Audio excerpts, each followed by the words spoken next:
Le voy a dar la palabra primero a la doctora Diana Giambiagi, que es planificadora en tierras urbanas con más de 18 años de experiencia en proyectos de infraestructura. Por 14 años ha trabajado con CH2M, Hill Halcrow, alrededor del mundo, coordinando las etapas iniciales de planificación y diseño con la infraestructura requerida por proyectos multidisciplinarios de gran escala, como desarrollo de aeropuertos, parques de negocios, ferrocarriles o industrias tecnológicas o proyectos de desarrollo socioeconómico regional. Actualmente, la doctora Giambiagi dirige el grupo de programas urbanos en Latinoamérica y asesora al Grupo Aeroportuario de la Ciudad de México como parte de la gestión del programa del nuevo aeropuerto de la Ciudad de México, que lidera el consorcio Parsons. Y desde 2010 es profesora invitada de la Universidad Torcuato Di Tella en Buenos Aires. Tengo el gusto de compartir algunos de mis exalumnos con sus alumnos actuales y le doy la bienvenida a la doctora Giambiagi, que Muchas tiene gracias, media hora para hacer uso de la palabra. Muchísimas gracias, un gusto estar acá. Por suerte, en la sesión de la mañana de hoy, vi ciertos principios que tengo en el accionar de mi profesión un poco más balanceados respecto a lo que ocurrió ayer. El balance de las ponencias de ayer, se podría decir que los megaproyectos no salieron muy bien parados. Digo, desde los ponentes, ¿no? Yo sé que siempre me enfrento a debates en presentaciones públicas, en que suele haber mucha reacción, y somos los profesionales desde el urbanismo, desde los aspectos técnicos, desde el agua, desde el drenaje, que también tenemos que tratar de esa multidisciplinaridad que da lo urbano, tratar de explicarse a un público con otras preocupaciones más locales, más del día a día, más de lo doméstico. Entonces, volviendo ayer, me provocaba el tema de ver la negatividad con que se ven los grandes proyectos, pero sin embargo vamos camino a un mundo donde las ciudades cada vez son más grandes. Entonces ahí yo encontré como una confrontación entre los problemas que enfrentamos y tenemos que solucionar y cómo desde la academia o desde la visión que propelen los medios se le encuentra un significado muy negativo a esto. Así que me voy a envalentonar un poco y quería particularizar inicialmente, y por ahí de una forma más teórica, pero poniéndome mi sombrero académico, a la relación entre el ordenamiento territorial y la definición que se ha hecho, se le ha dado a los megaproyectos urbanos. Disculpen, voy a poner la agenda. Así van más o menos entendiendo las partes de mi presentación. Entonces, bueno, inicialmente vamos a ver, me gustaría decir un par de cosas sobre la relación de ordenamiento territorial y de la definición de megaproyecto. Luego, en realidad, quisiese explorar un poco las oportunidades y desafíos que se le presentan a la Ciudad de México, y me van a disculpar si los académicos tienen cierta chapa de no politizados, o por lo menos tener una visión más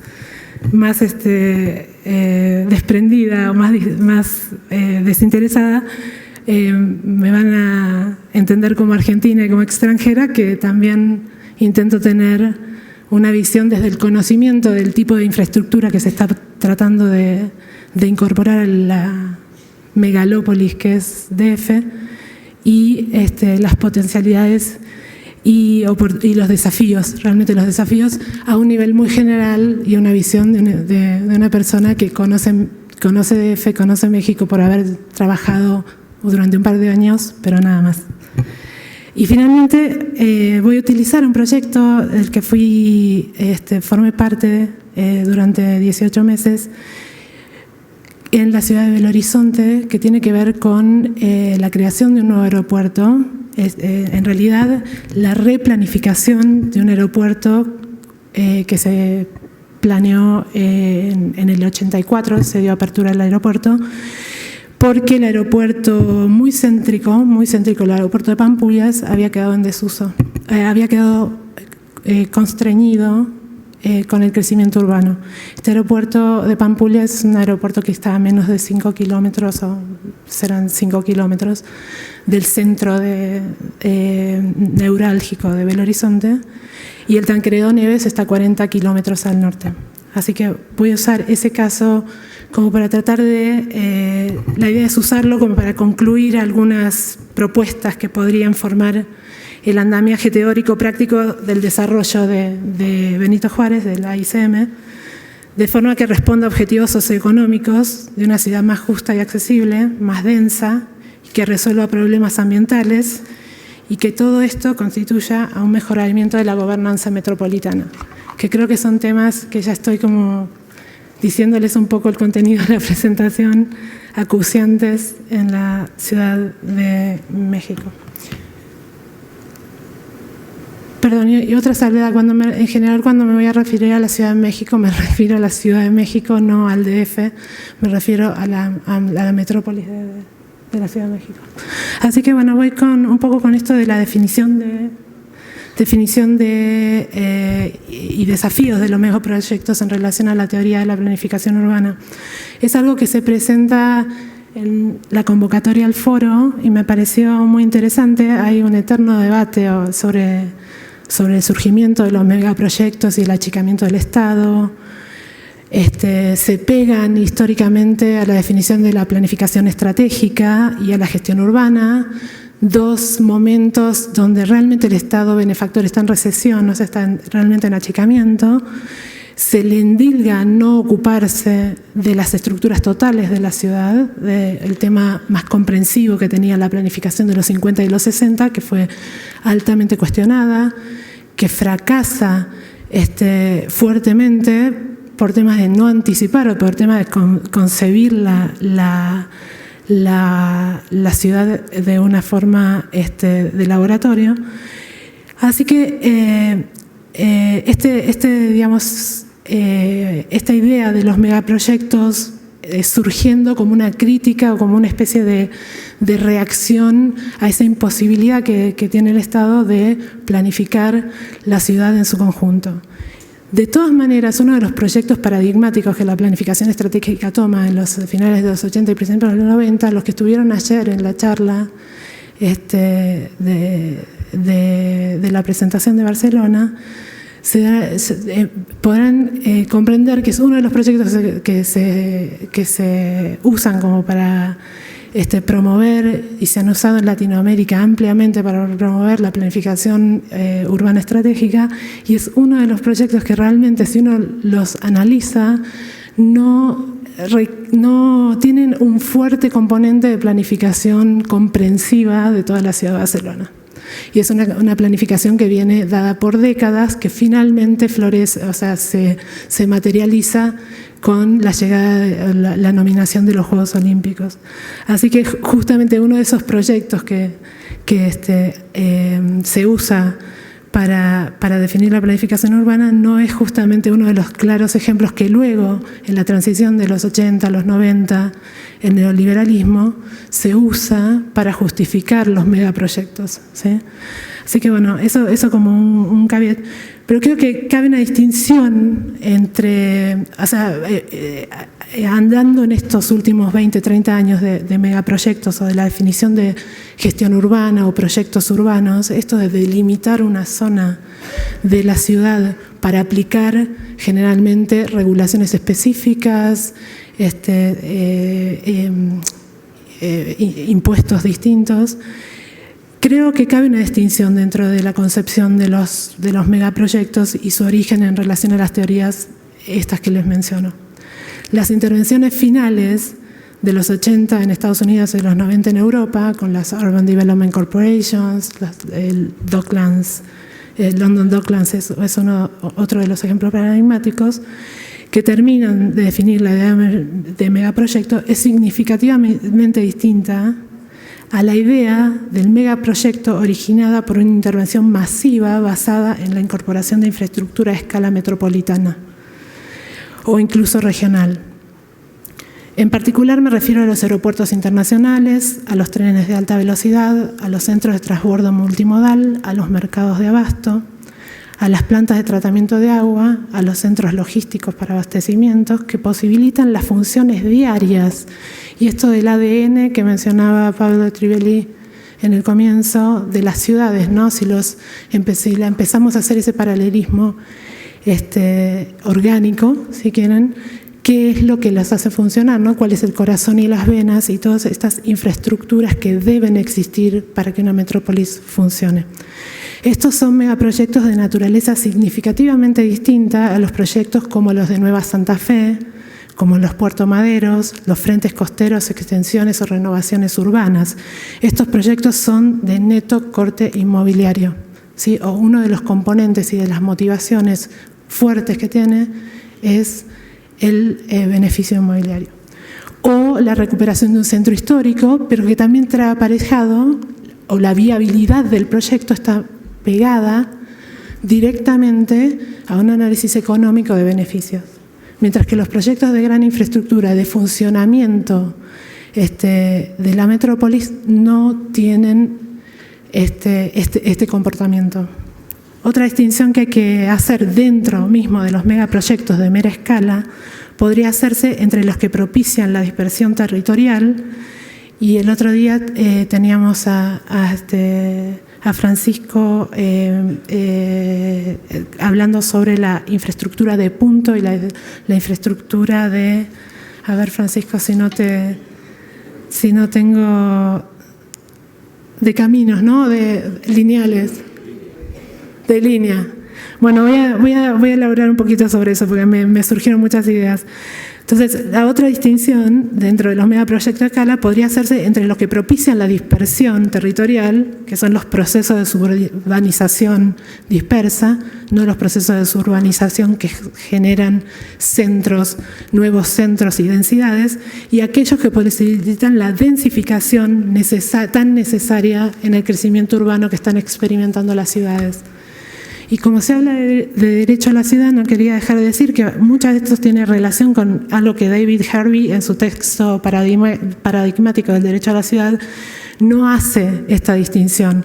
Habla simplemente de esos colosales proyectos de infraestructura y los equipara a los proyectos urbanos que cumplen la función de producción y absorción de capital excedente, pero no hace esta distinción. Y yo creo que esta distinción es importante, pero no son equivalentes en sus consecuencias entre que tienen. O sea, ¿por qué es importante? Porque no es equivalente la consecuencia que tienen estos proyectos en el tejido de la ciudad, en el funcionamiento, en las operaciones de incorporación de infraestructura, de vías rápidas, por ejemplo, si pensamos en los proyectos de disipación, en los proyectos centrífugos, y de vuelta usando este artículo de Harvey, donde Harvey equipara las operaciones que Robert Mosse hace en Nueva York en los 30, en los 40, en los 50, que son proyectos que tienden a la suburbanización y a desactivar el transporte público,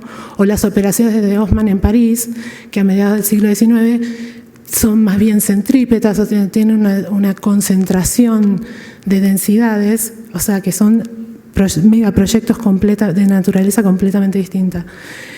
O en los grandes programas de reurbanización de villas que hubo en finales de los 90 con el financiamiento del BID como Favela Barrio, o los programas de densificación que experimentó el gobierno de Canadá en finales de los 90 alrededor de las estaciones suburbanas, de cómo densificar y cómo hacer el transporte público más que opere con menor costo y a la vez generar ciudades mucho más sustentables. Entonces, lo que quiero decir es que entender el origen distinto de estos megaproyectos y no ponerlos a todos en una misma bolsa, aunque asumamos, por supuesto, esa cierta ideología capitalista de las operaciones o la economía de mercado, como explicaba Sabatini ayer, significa tal vez asumir que todos los megaproyectos son factibles de recibir, no significa que todos los megaproyectos son factibles de recibir la misma crítica. Ver el origen, entender este origen distinto como una oportunidad para pensar cómo se cómo se hace desde la óptica del derecho a la ciudad y, si me permiten, del derecho a la metrópolis, con la infraestructura de nivel regional y de nivel nacional que la metrópolis necesita, atrae y provee. Y sí me parece importante que al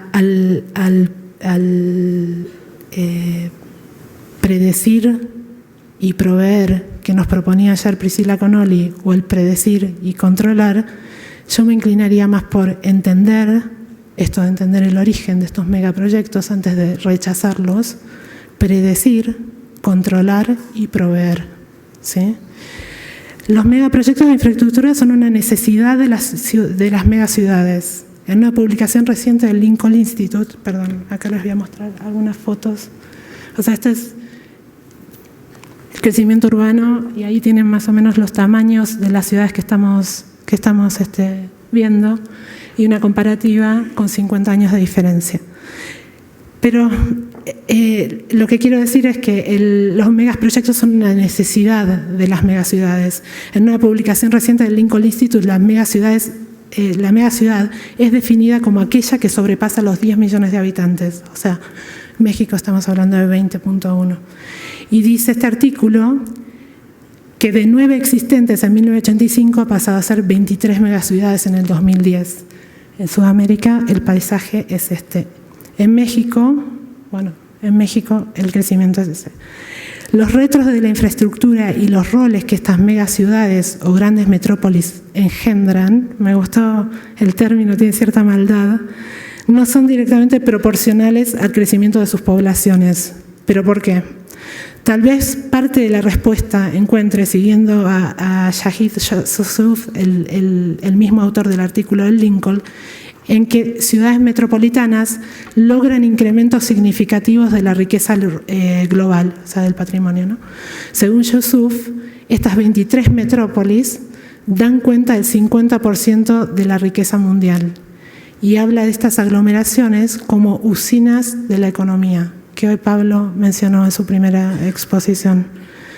No olvidarnos de estos. Hay unas ventajas aparentes derivadas de la aglomeración. Digo aparentes porque es muy difícil de probar. Alguna de ellas siendo la especialización y la multiplicidad de industrias y servicios, que traerá aparejada mejoras en la competitividad y la productividad. Estos dos términos que un poco ácidos para mí, pero son dos términos que encuentro permanentemente en las políticas del gobierno mexicano. Así que a esta alineación, o sea, a esta justificación como para entender el desplazamiento del aeropuerto hacia el nuevo aeropuerto, es a la que quería llegar como una especie de conexión como sugerida para seguir adelante con la charla. Y una salvedad antes de terminar el tema de la importancia de los megaproyectos y las distinciones que podemos hacer entre los megaproyectos, es que en la aglomeración hay economías de infraestructura seguramente, siempre y cuando esa aglomeración sea planificada. Hay estudios donde estiman cuánto sale la hectárea o el kilómetro cuadrado de tejido urbano espontáneo y ponerle la infraestructura necesaria después del hecho consumado, y cuánto sale el kilómetro cuadrado de ciudad producida, planificada, y es de 1 a 10 según el Lincoln Institute. Así que los megaproyectos de infraestructura urbana serían la materialización de esas economías de escala. Sin embargo, el mayor reto de incorporar infraestructura después del hecho consumado, como es en general la incorporación de infraestructura urbana en estructuras existentes y más aún en ciudades que se conurbanizan y se transforman en metropolitanas, es un tema espacial. O sea, el costo es un costo espacial y de una fuertísima impronta física, seguido inmediatamente por un desafío de gobernanza y de participación ciudadana. O sea, estos tres temas de disponibilidad física, disponibilidad de tierra, gobernanza para poder hacer estos megaproyectos, generalmente cruzando incluso zonas administrativas distintas.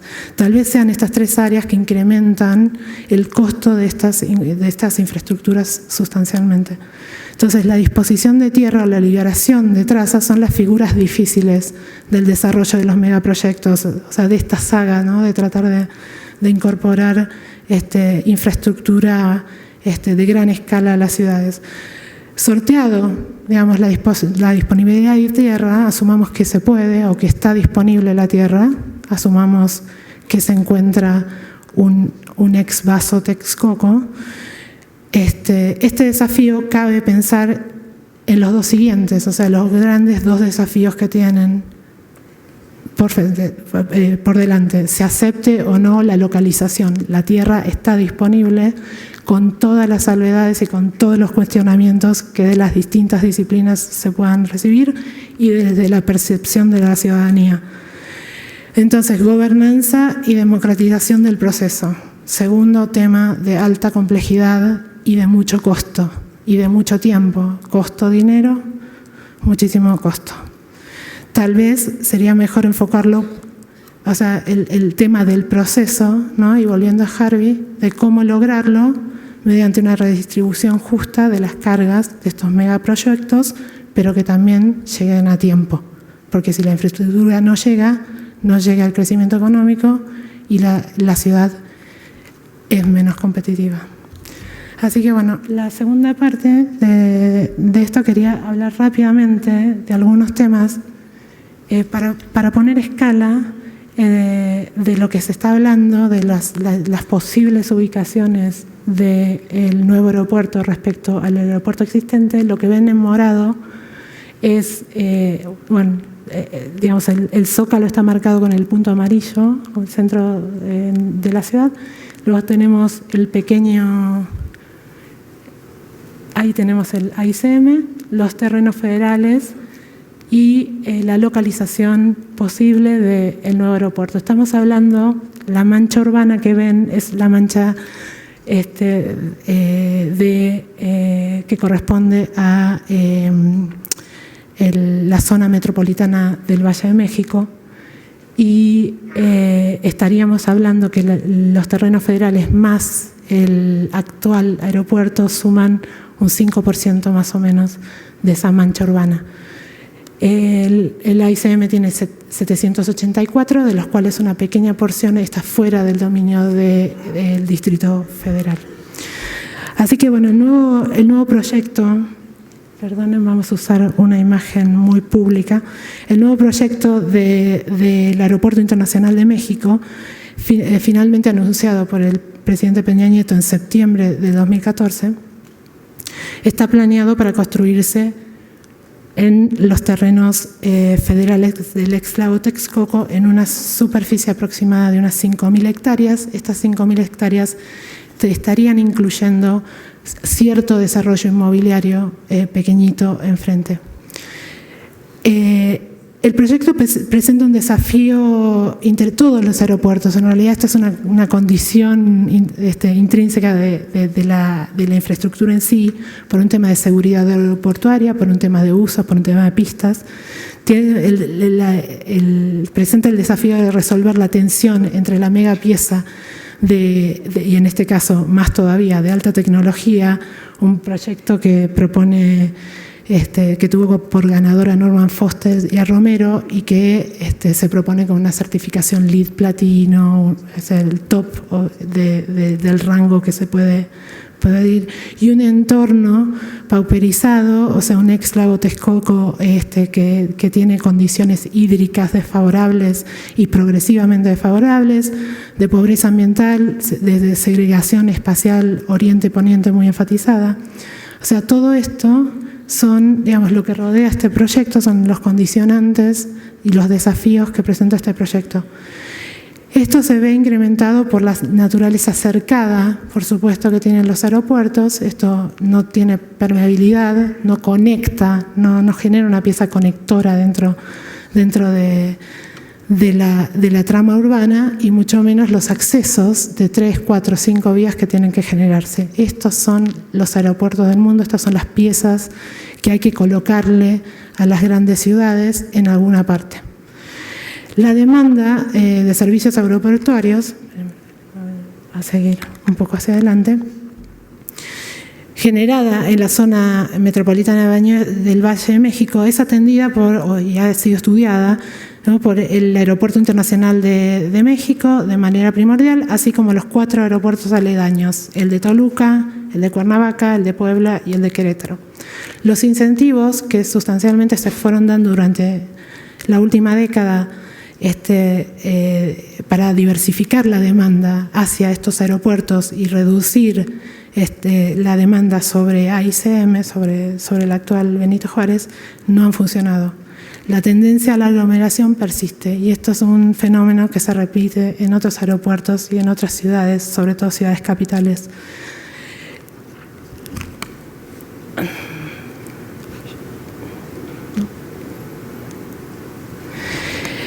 Y el actual Aeropuerto Internacional Benito Juárez, y estoy refiriéndome un poco a los estudios de que tuve acceso nada más,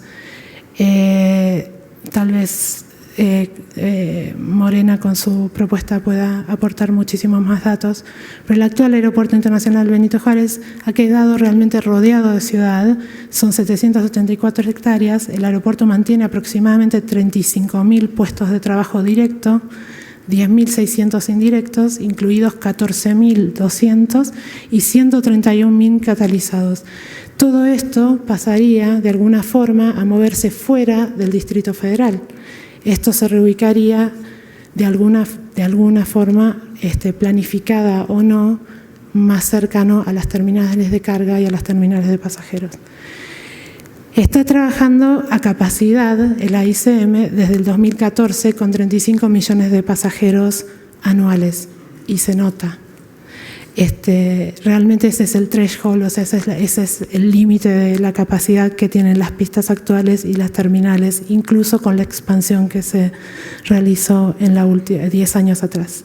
Se ha relacionado esta situación con la pérdida de competitividad que genera para el país en su totalidad. Hay un incremento de los costos para las operaciones aéreas por haber más demanda que la posibilidad de las franjas aéreas ofertar. En este aeropuerto hay una reducción de niveles de servicio hacia pasajeros y aerolíneas por tiempos de espera, incremento de los precios de boletos, etc. Así que algunos de los estudios ya se han estado, por lo menos yo he tenido acceso a y hay mención de ellos en internet, ya se está tratando como de visualizar qué puede pasar con las tierras del actual aeropuerto de Benito Juárez. Y es interesante ver que este proyecto, el actual uso aeroportuario se desactiva el día 1 que se activa el nuevo aeropuerto de la Ciudad de México. O sea, es un proceso simultáneo. Se activa uno y se desactiva el otro. O sea que para esto estarían faltando, agregándole algún coeficiente de seguridad, estarían faltando 8 años más o menos. Algunos les cuesta asumir esas fechas. Y eso da una oportunidad para ICM fenomenal. Tienen 8 años los ciudadanos de esta gran metrópolis para planear, para pensar, para empezar a visualizar qué es lo que quisiesen ver ahí, qué es lo que funcionaría mejor, definir objetivos, definir esa visión entre todos. Pero bueno, yo quiero hablar de algunas que he encontrado, de algunas visiones que se han encontrado que se han empezado a enunciar, porque tengo cierto problema con ellas. Una es esta de un nuevo polo de desarrollo que servirá para equilibrar el desbalance de las zonas verdes, las actividades económicas, la provisión de acoplamiento comunitario que existe muy marcada entre Oriente y Poniente en la ciudad. Y hoy el secretario lo mencionaba como un punto importante. Otra de las funciones identificadas es la de contribuir a consolidar una estructura metropolitana policéntrica, o sea, crear otros centros y empezar a aglomerar funciones de usos múltiples densificadas en otras zonas para quitarle, digamos, para darle más operatividad al tema de la movilidad de México. Y una puerta de entrada a la ciudad sería otra de las, o sea, la visión del aeropuerto internacional y generando realmente el AICM siendo la primer impronta que se tiene a la salida del aeropuerto. Y un eje metropolitano conector, si lo miramos físicamente en una foto aérea, estaríamos conectando oriente y poniente a través de un eje que podría realmente significar la conexión de los bosques de Chapultepec, el Zócalo y el actual aeropuerto como un corredor verde, como todas estas ideas que trabajan sobre diagnósticos existentes, y este es mi gran problema que tengo con estas ideas, y esto es uno de los puntos que quiero marcar. Todas estas ideas trabajan sobre diagnósticos actuales de DF, reiterando la problemática actual de DF y no la problemática que va a generar un aeropuerto como el que se está planificando al norte del actual. ¿Sí? Entonces diluyen esta idea de trabajar sobre el diagnóstico actual y digamos, corregir problemáticas actuales que la ciudad tiene sin la incorporación de esta mega pieza, este motor económico que se le va a poner a DF. O sea, los estudios que hay que hacer son los estudios asumiendo, o sea, los estudios para los usos del actual aeropuerto, si se liberasen, los estudios que hay que hacer son estudios económicos teniendo en cuenta el atractivo y la potencialidad económica que supuestamente es uno de los motivos por los cuales se construye el aeropuerto. O sea, no se puede pensar el rol y los usos futuros de las 784 hectáreas de la AICM sin proyectar el impacto económico metropolitano y regional que tendrá el nuevo aeropuerto. El caso de Belo Horizonte, voy a ir muy rápido, porque tengo 4 minutos ya. Esta es una comparación a escala. Fíjense las poblaciones e imaginen las densidades distintas. En caso de la zona metropolitana del Valle de México tenemos 20 millones de habitantes, tenemos un cuarto de esa población en Belo Horizonte, tenemos un área metropolitana en Belo Horizonte mayor a la actual, bien por México, de casi 10.000 kilómetros cuadrados comparada con los casi 8.000 de DF. O sea, hay cosas que podemos comparar y hay cosas que no podemos comparar.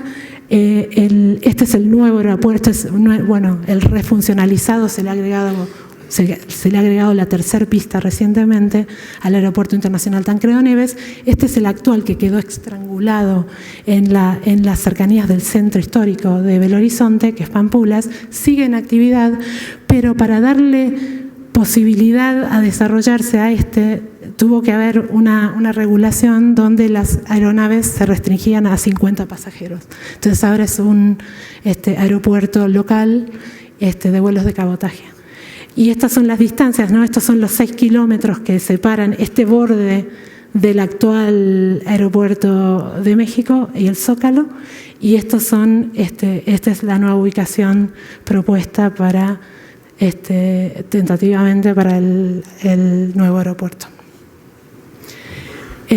Pero volviendo un poco a lo interesante que quisiese traer a cuenta del caso de Belo Horizonte, no es un tema de similitudes o de diferencias que hay entre una ciudad y otra, sino volviendo a este tema de asumamos que el proyecto puede suceder, asumamos que les gusta que el proyecto esté ahí, logran consenso. El siguiente tema, ¿cuál era? Gobernanza, ¿verdad? ¿Dónde se sientan estos proyectos para que realmente pasen? Y este es el tema que realmente creo que es lo que ha hecho funcionar a un proyecto en Brasil. Este proyecto hace más o menos 15 años que está en cartera, no lo ha traído de la mano, o sea, por supuesto que con el beneplácito de muchos políticos, pero tiene un gestor, uno de estos líderes de bambalinas, que es el doctor Ataíde, que después de una breve incursión por el gobierno federal en Brasilia, en la Secretaría de Planificación Económica, trabaja en la Secretaría de Desarrollo Económico del Estado de Minas Gerais. Y esto es importante. A mí me interesa dónde se originan estos proyectos y la capacidad que ese origen o dónde se sientan en la estructura administrativa le generan al proyecto, cómo facilitan o imposibilitan su evolución y su concreción. Bueno, voy a pasar un poquito más rápido. Estos son estudios que consultores internacionales, en este caso de Singapur, Jurong, hace para el gobierno de Minas Gerais. Son los primeros posicionamientos, esta idea de motor económico del aeropuerto, la idea de diversificar y crear distintas zonas económicas que empiecen a crear un balance dentro de la región metropolitana de Belo Horizonte, una primera identificación de la infraestructura que debería ponerse además de la del aeropuerto y las zonas y las tierras que eso habilitaría. En el 2013-2014 el Banco Mundial financia este proyecto por esta segunda vuelta y fíjense qué interesante, el proyecto sigue estando en la Secretaría de Desarrollo Económico del Estado de Minas Gerais, toca el tema, digamos, está ubicado en el área metropolitana de Belo Horizonte, pero se empiezan a trabajar con la idea de qué industrias son factibles de establecerse en Belo Horizonte a través de la creación de este nuevo aeropuerto. ¿Qué atractor va a ser y qué sectores y subsectores de la economía van a hacer que una economía bastante primaria, que es la de Minas Gerais, o por lo menos el origen es bastante primaria, es un estado que no tiene puerto, así que hagan relación. Uno de los factores de crecimiento económico que se veía para Belo Horizonte es justamente el tema de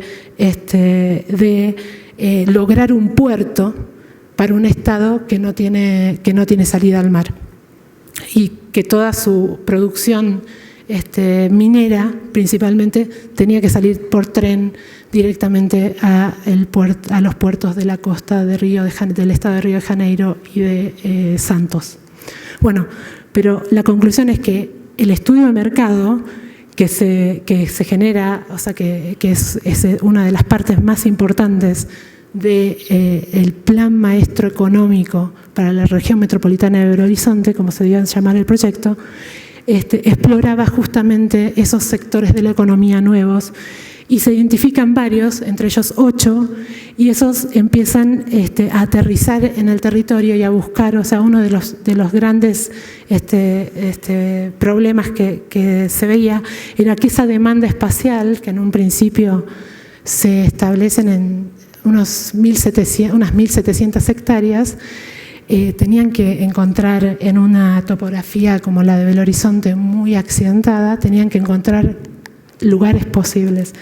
Y este es el análisis, esta es una de las relaciones que plantea el concepto de aerotrópolis. Ellos trabajan con consultores internacionales, con un académico de la Universidad de Carolina del Norte, John Casarda, que inventa este término, y pone en relación un poco todas estas industrias y el tiempo que estas industrias necesitan del just in time para sacar las producciones por el aeropuerto. Pero bueno, esto suscita grandes estudios geográficos, si quieren, estos solapes, o sea, las condiciones medioambientales, las restricciones medioambientales, dónde iba realmente a haber tierra disponible para este crecimiento que en un principio el estudio de mercado había arrojado que en los próximos 20 años había que conseguir 1.700 hectáreas. Sí, ya termino. 1.700 hectáreas y que finalmente terminan siendo 5.500. O sea, imagínense la demanda de infraestructura nueva de conectividad que eso le generaba. Y eso fue aterrizando hasta lograr encontrar pequeños proyectos y ponerlos en los municipios y que los municipios empezasen a decidir cómo iban a materializar esos proyectos, si realmente les interesaba o no les interesaba. Lo cual trae de vuelta el tema de la gobernanza y el tema de la participación, estos dos temas tan complejos y de tanto costo y tan onerosos para los proyectos, los megaproyectos de infraestructura, que ¿dónde está la preocupación de la gente y en qué momento los proyectos realmente tocan lo local y tocan la escala pequeña como para que la gente pueda apropiarse o decidir que no quiere esos proyectos? Pero hay una idea de totalidad de la ciudad, una idea de estructura urbana compleja, metropolitana compleja, puesta en relación que hay que hacer inicialmente. ¿Sí? Hay que encontrarle una funcionalidad a la infraestructura y hay que encontrarle unos objetivos. Sí.